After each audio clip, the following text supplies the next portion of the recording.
Hi, I'm Chris, and I hope you're doing well. This is just a quick video to kind of fill you in of what's been going on over the past few weeks.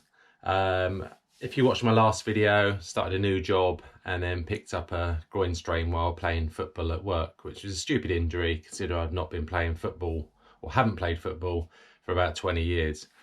So you probably tell by the sound of my voice, got a bit of a cold. For people who hadn't seen the community post on the Farnborough Half Marathon, I actually decided not to go ahead with that event because my groin strain was still there. My goal race, or my main race this year, was going to be the Brighton Marathon, and it just wasn't worth the risk of, making the injury worse or training for the Brighton Marathon with obviously an injury, which from previous experience when I did the London Marathon in 2021, had a slight niggle, which ended up causing my hamstring to tighten up, and it was the hardest half marathon I've ever had to do with kind of limp walking to the finish. So I didn't want to go down that same route again. And then on the Sunday, woke up with a bit of a sore throat. So it was probably lucky that I didn't go ahead, and it was -5 at the start. There's a bug going around at work. Everyone seems to be getting a sore throat, which turns into a kind of cough and then kind of a runny nose, kind of a lot of pressure on the kind of nasal area, congestion and stuff like that. So I've tested myself, it hasn't COVID. It was very similar to some of the COVID symptoms that I had after I initially got over the kind of the burning throat and the cold sweats. So I don't know if there's some sort of kind of similar-ish virus going around at the moment. It just seemed a bit like deja vu, because the last time I did a marathon, coming back from injury, and then having to play catch up, we haven't got that long, just under a couple of months till Brighton. It just means I need to adjust my goals. Initially I said I'd like to go sub 3:10. I just need to be realistic, whether it just turns into be more of an enjoyable kind of fun run, which I know that's never going to happen with me because I'm too competitive, but pace wise I just have to kind of play it by ear depending on how much training I get in and how I feel on my kind of longer runs. So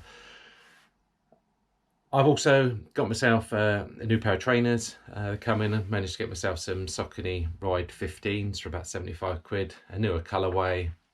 Got them because I think when you kind of have illness or you've been injured, you kind of question why you run, and you kind of think, is it worth it? You do your training and then you're out for a few weeks, whether it be, say illness or injury, and you do question why you do it. And so that's why I think it's important to have like, a race there, or you're running for charity, or just that incentive, a new pair of trainers to go out running. So I'm sure I'll be fine to get back into the swing of things. I think it's just the natural, us runners kind of go for that natural kind of thought process of, why do I bother? And then you get back in the swing of things and everything's, going well. And then obviously you do that kind of circle and it goes round and round. Do you have them feelings where you kind of sometimes question why you run, and can you be bothered? Or is it just me that, I'm at that stage where, so I've had an injury, illness, and I started a new job. So, and it's, the dark nights coming from work, and the last thing I think about is, going for a run. So it's going to start brightening up soon. And then I can start training for the Brighton Marathon, which I'm definitely going to do. And we'll be filming it for you guys. But anyway, I'm going to stop talking about myself. How's your training gone? Let me know down in the comments. Hopefully you've had a bit more luck lately than I have. And let me know down in the comments what your next race is. Are you running the Brighton Marathon? Or do you want to run the Brighton Marathon? Because there are still places with breast cancer now who I'm running for. £15, pledged to raise about £450, and you can get yourself a place. But I will put a link down in the comments to that if you are interested.